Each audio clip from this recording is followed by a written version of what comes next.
We easily associate oneness with unity. Sa Tagalog ho kasi, madaling maintindihan yan. No? Isa, nagkakaisa, pagkakaisa. Laging may salitang isa.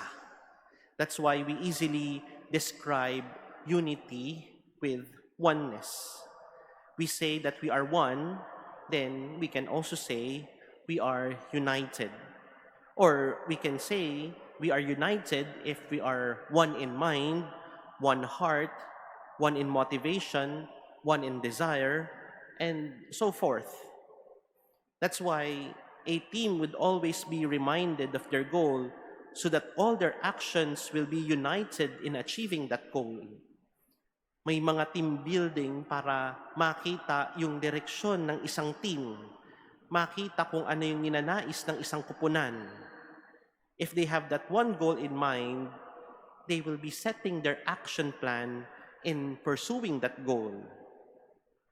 Or sometimes communities would strengthen that unity, would build up that team so that their unity will be strengthened, and again reminding them of one goal that they would want to achieve.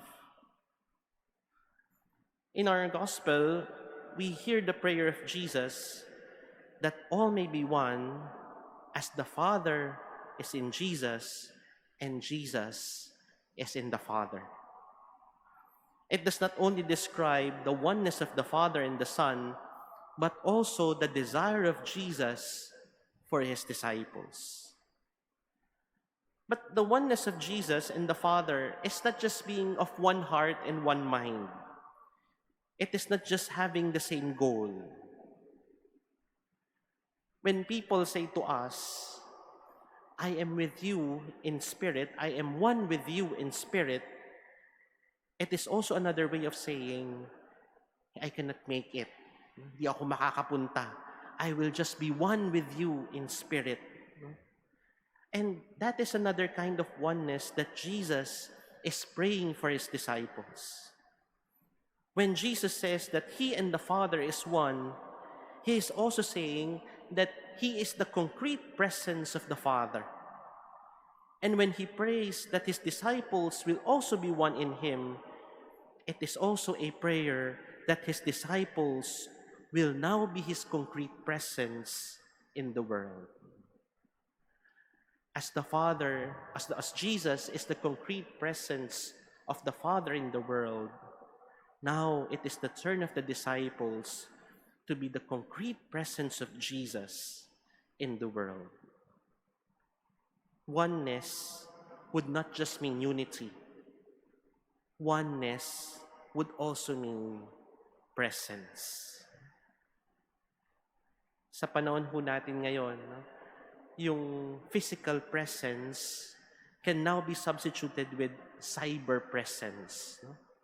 Salamat sa teknolohiya, kahit yung mga nasa malayo, napapalapit dahil may mga video call, may mga online streaming. Salamat sa internet, kahit yung matagal na sulat na maaring mapadala, napapabilis.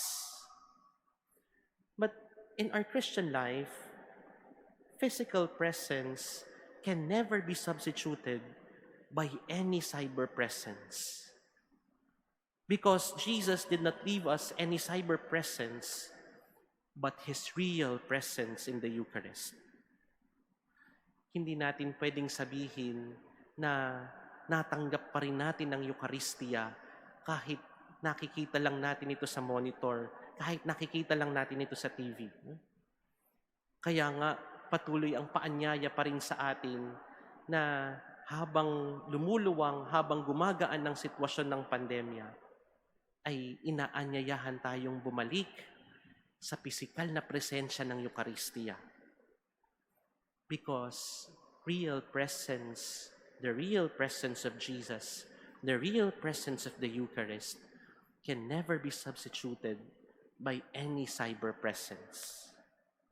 And as we bear the name of Christian, may we truly live up to that name by being the presence of Jesus, by our own physical words and physical actions. Kung hindi mapapalitan o hindi mapapantayan ng cyber presence ang real presence, ganun din ang buhay natin bilang mga Kristiyano. Hindi natin pwedeng sabihin na pang cyber presence lang yung buhay ko, kundi nakikita sa papaano natin isasabuhay yung buhay pananampalataya. People will not just watch us through the cyber world, but Christian life will always be a method of encounter. And when people encounter us, then they will also see the real presence of Jesus by the way we live our Christian life.